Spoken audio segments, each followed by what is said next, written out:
Donc, la première étape consiste à préparer votre aiguille. On va prendre un fil pour piquer à la main. Donc, moi, j'utilise le fil YLI, donc le YLI, qui est déjà, c'est un fil 40 deniers, qui a déjà, qui ont dit glazed en anglais. Donc, il y a déjà un produit dessus qui le rend plus résistant, donc qui va résister plus à l'usure dans le molleton. Donc là, je vais prendre l'équivalent de la longueur de mon bras, jamais plus long. Ça sert vraiment à rien parce que le fil va casser, encore une fois, comme je parlais avec l'usure dans le molleton. Alors, je vais prendre le premier, donc le bout qui sort de la bobine, c'est ce bout-là qu'on enfile dans l'aiguille. Donc, moi, pour les aiguilles, j'utilise les aiguilles de Roxane, donc les Between numéro 10 pour moi. Vous pouvez commencer avec les 9, elles sont un petit peu plus longues, mais moi, avec le temps, j'ai trouvé que je travaille mieux avec la 10. Donc, on va aller maintenant enfiler l'aiguille. Voilà. Et on va aller faire le nœud de l'autre côté. Donc, je tiens mon aiguille, la pointe vers la gauche, le chat vers la droite. Je vais aller prendre le bout de mon fil et aller le mettre avec mon aiguille. Donc, le bout de l'aiguille, le bout du fil au niveau du chat de l'aiguille. Je tiens le fil de ce côté-ci. Je vais aller faire 4 à 5 tours, pas plus. 2, 3, 4, 5. Et là, je vais aller passer mon aiguille dans tous les tours que je viens de faire. Et ça va faire mon nœud juste ici. Le nœud est donc fait. La dernière étape, c'est de mettre un conditionneur sur mon fil. Donc, je vous montre ici. Il y a le Thread Magic et le Thread Heaven. Donc, les deux font le même travail. Je vais prendre celui-ci. Donc, c'est un conditionneur pour aider à ce que le fil glisse dans le projet sans user le fil. Donc, je vais faire déjà une première, je vais le faire glisser. Donc, vraiment, là, je l'installe. Il y a des entailles, là, donc je vais aller le passer dans l'entaille, le faire rentrer à l'intérieur. OK? Et donc, on peut garder son pouce dessus et on va aller vraiment glisser le fil à l'intérieur. Donc là, j'ai fait le premier côté. Je vais aller maintenant faire le deuxième côté.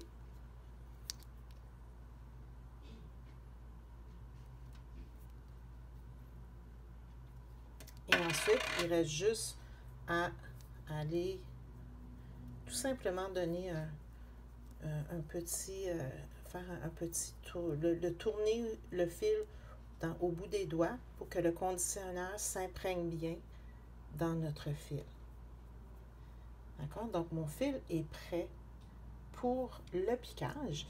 Et ce que je vous conseille, vu qu'on est au début, je vous conseille de faire plusieurs aiguillés, de les mettre sur votre coussin d'aiguille, parce que quand on commence à piquer, le fait d'arrêter pour refaire une autre aiguillée, des fois nos yeux sont fatigués puis on n'est pas capable de faire justement d'enfiler le fil dans l'aiguille. Donc, de préparer à l'avance vos aiguilles, ça va vous aider à aller plus vite au niveau du piquage.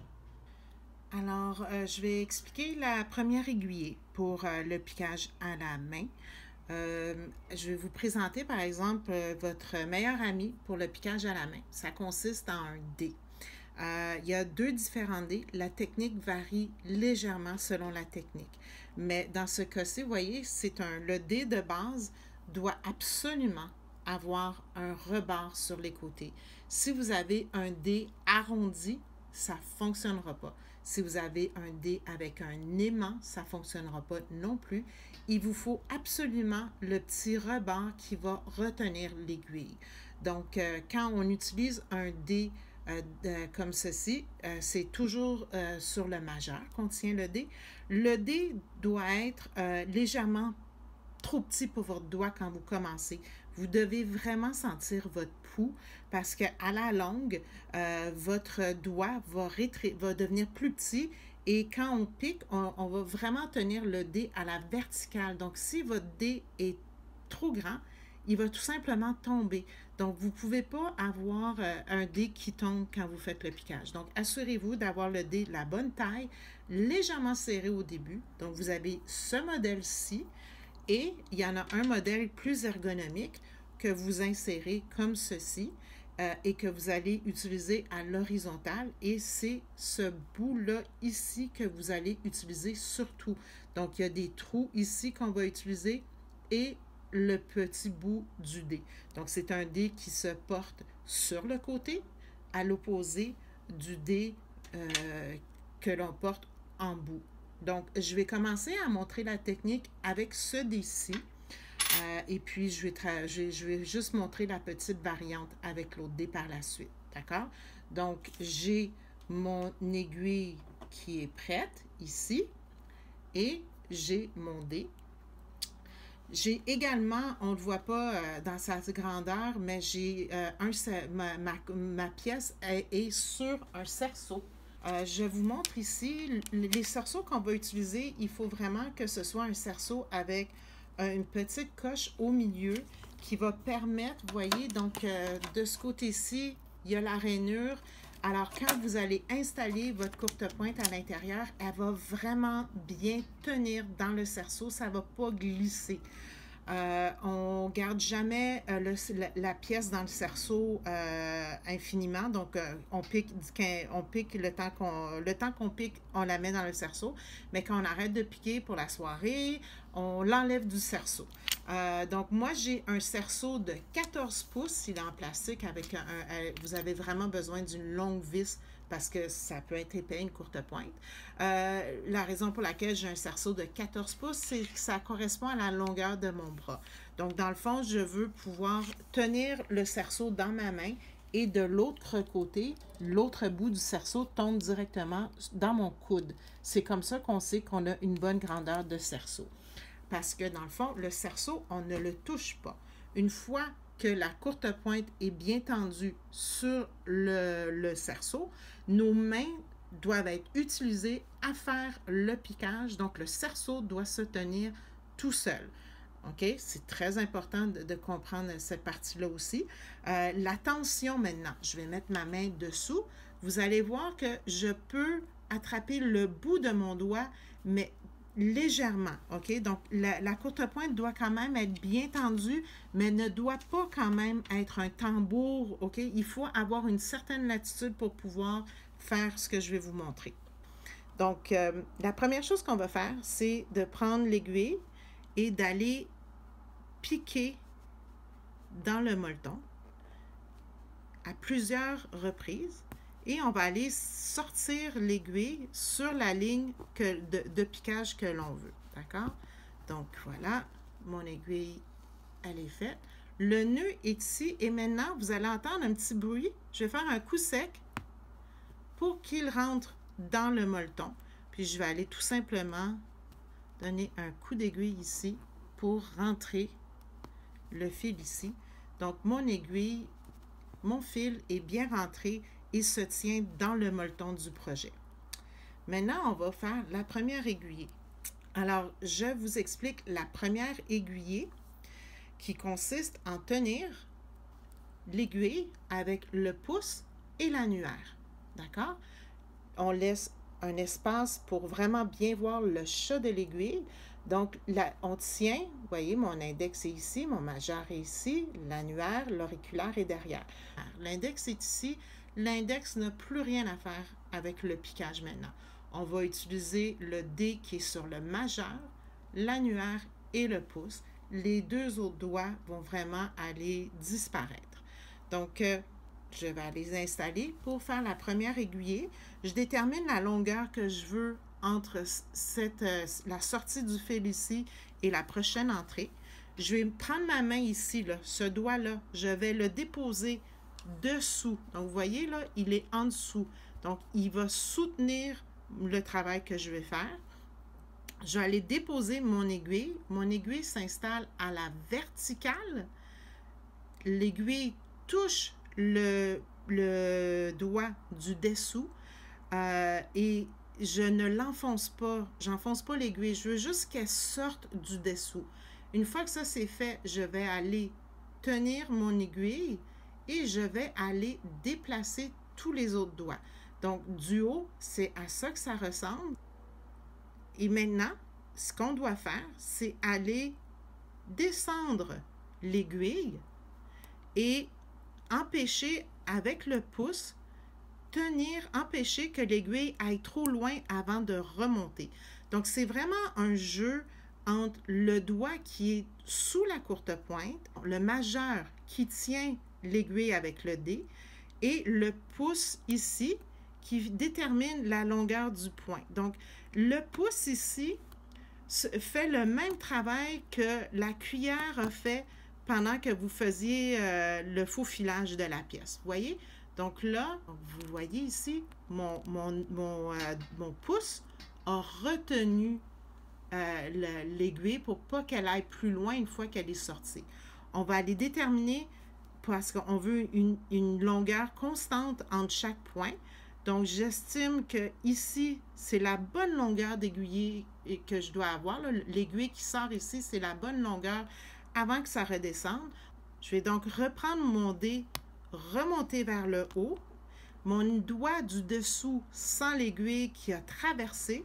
Je vais recoucher l'aiguille et avec mon pouce, je vais de nouveau retenir pour le faire remonter à la bonne longueur que je veux.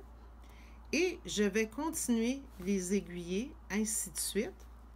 Si vous n'arrivez pas à faire plus que 2 aiguillés à la fois, commencez avec 2 aiguillés.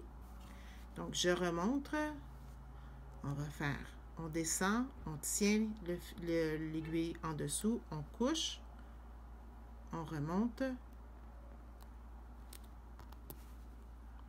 La minute qu'on lâche l'aiguille, que le dé n'est plus sur l'aiguille, il faut recommencer tout le fait de remonter. Donc, on tient avec le pouce et l'annulaire, on remonte, on replace avec le dé, on lâche tout, on garde l'équilibre entre le doigt dessous et le dé sur l'aiguille. Et ensuite, on peut repartir. On remonte.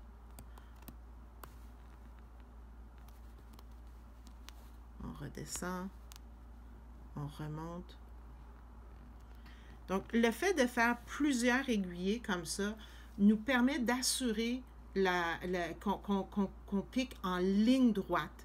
Et l'effet de balancier nous permet d'assurer une uniformité au niveau du point en haut et en bas.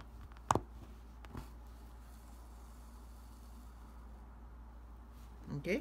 Donc, je vous rassure, c'est normal de ne pas réussir à faire le point que vous aimez du premier coup. Ça demande de la pratique.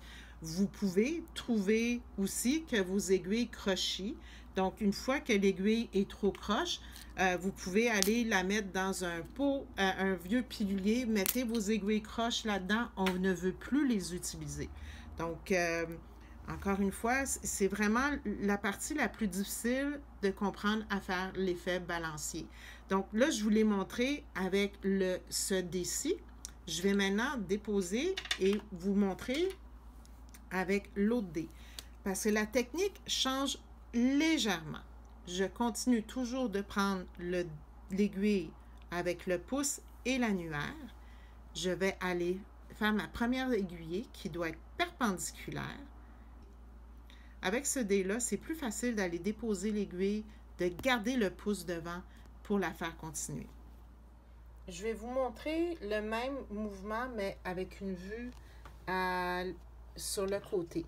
Donc, je vais aller m'installer. Pouce et annulaire tient l'aiguille. Elle est verticale, donc perpendiculaire à votre courte pointe. Je vais déposer le dé par-dessus. Je lâche tout. Et c'est le doigt en dessous de la courte pointe qui tient l'aiguille. Là, je vais aller coucher l'aiguille. Et avec mon pouce qui se dépose devant, je vais aller soulever mon aiguille. Là, je sens qu'elle a trop descendu, donc je la fais remonter par en dessous. Et oui, ça fait mal aux doigts dessous. Et ensuite, on remonte. On peut le reculer avec notre ongle.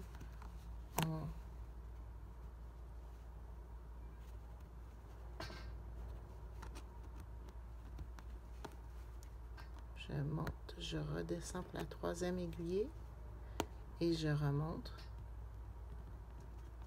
Voilà. Je vais faire la démonstration avec le dé ergonomique. Encore une fois, mon doigt est dessous. Je tiens.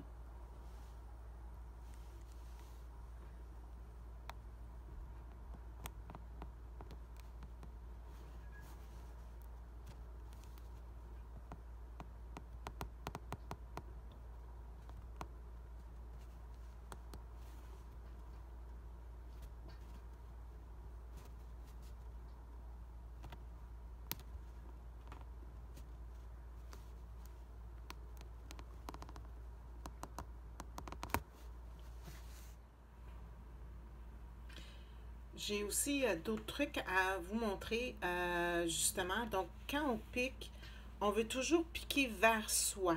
Alors, ça va être important de faire une rotation du projet parce que c'est plus facile de faire l'effet de balancier vers soi que sur les côtés, la gauche, la droite ou encore plus loin. Donc, on veut vraiment aller piquer toujours vers soi. OK? Donc, quand on fait l'effet balancier, je dois vous avouer que c'est pas tout à fait facile de filmer le travail quand on le fait. Donc, c'est pas parfait, je m'en excuse. La caméra, elle est exactement où je voudrais avoir mes yeux. Donc, là, je vais vous montrer quand on arrive à un coin, il faut toujours penser à 1 ou 2 points d'avance parce que ici, vous voyez, je viens de descendre et mon aiguille serait trop longue pour arriver tout de suite ici. Donc, je vais devoir calculer une remontée à mi-distance.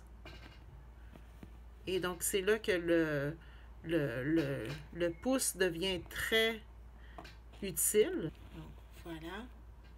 Et une fois qu'on est ici, là, on peut aller s'installer, dire je vais partir d'ici pour recommencer mon aiguiller.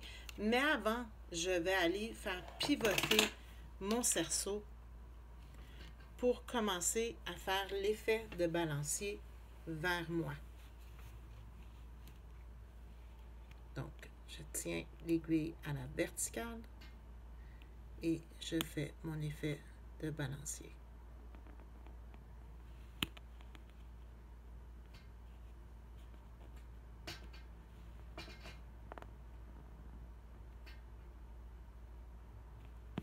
Quand vous avez un fil de faux filage, vous pouvez l'ignorer. Vous n'avez pas besoin de vous en inquiéter. Passer par-dessus ou par-dessous, ça n'a pas d'importance parce que quand votre piquage va être terminé, ce fil-là va s'en aller.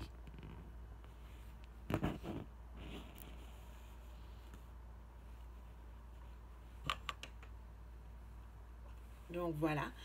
Idéalement, on commence toujours par le centre d'une pièce et on s'en va aux extrémités. Pour la vidéo, je me suis mise ici pour vous montrer une plus longue aiguillée, là. Mais sachez que si je fais ce projet-là par moi-même, je vais commencer par le centre, puis je vais travailler vers les extrémités. Donc, j'en profite aussi pour montrer d'autres trucs. Supposons que j'avais fini de piquer tout cet espace-là. On peut carrément aller dire, bon, ben ici, je vais aller repartir, faire un point et partir, me promener dans le molleton pour ressortir ici, pour aller piquer ça ici.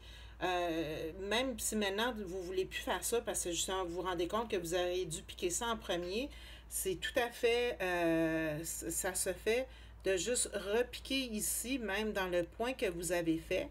On va aller se promener dans le molleton, puis on va aller ressortir ici. Voyez? Donc là, le fil est bien tendu, la tension est bonne. Je peux aller ici, m'installer, commencer à piquer le centre de mon projet. Il n'y a aucun souci. Vous n'avez pas besoin de refaire une nouvelle aiguillée.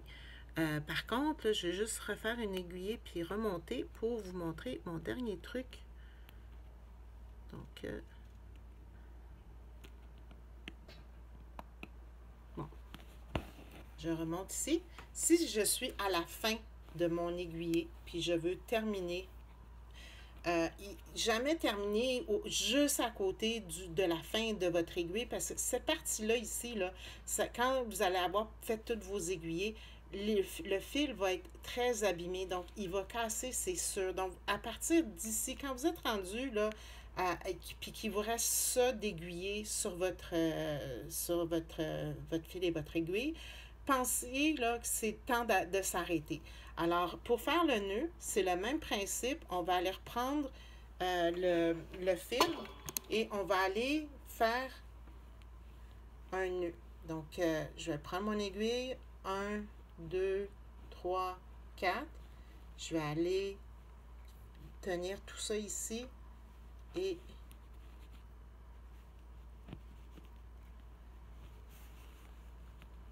faire le nœud. D'accord, le voilà. Et là, je vais aller dans le sens contraire du piquage. Donc, si j'ai piqué jusqu'ici, je vais aller m'installer dans le sens contraire. Je vais rentrer mon aiguille dans le dernier point que j'ai fait.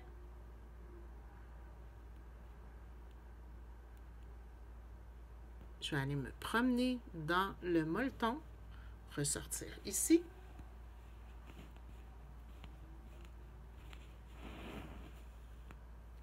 Et tout simplement donner un petit coup pour qu'il rentre à l'intérieur.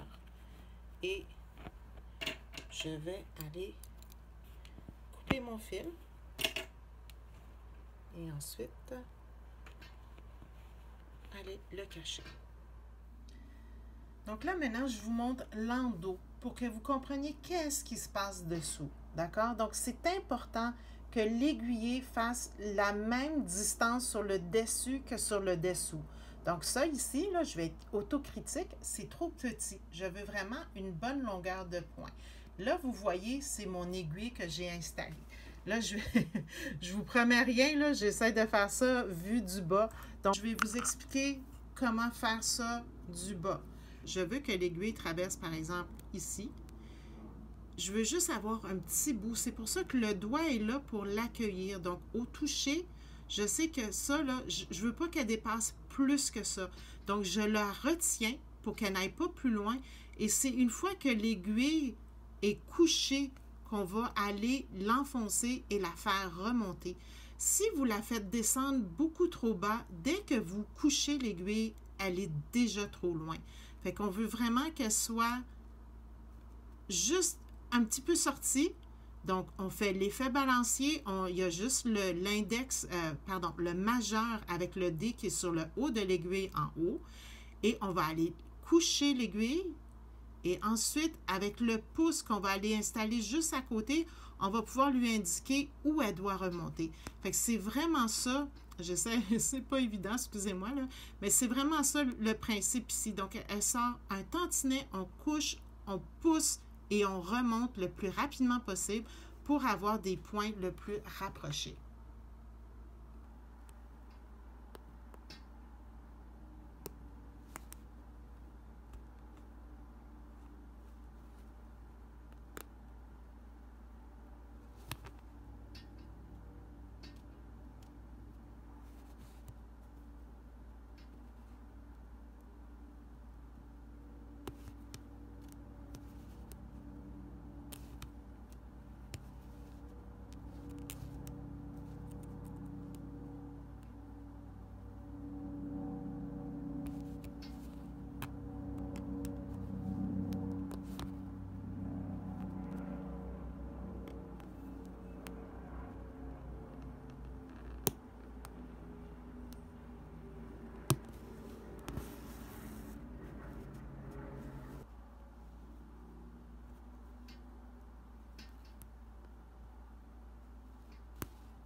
Donc voilà l'explication. La première partie, c'est beaucoup de pratique. C'est comme apprendre à faire du vélo.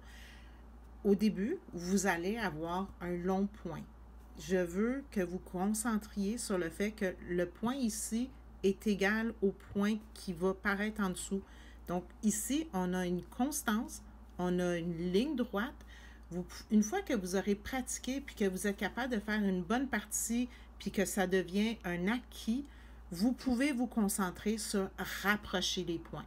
Mais si vous commencez tout de suite en essayant d'avoir le point parfait, tout petit, vous allez vous décourager. Donc, vraiment, concentrez-vous, là, je l'ai fait, là, c'est un long point, mais il est égaux en haut et en bas, et c'est ce que vous voulez pour commencer. Donc, allez, pratiquez-vous.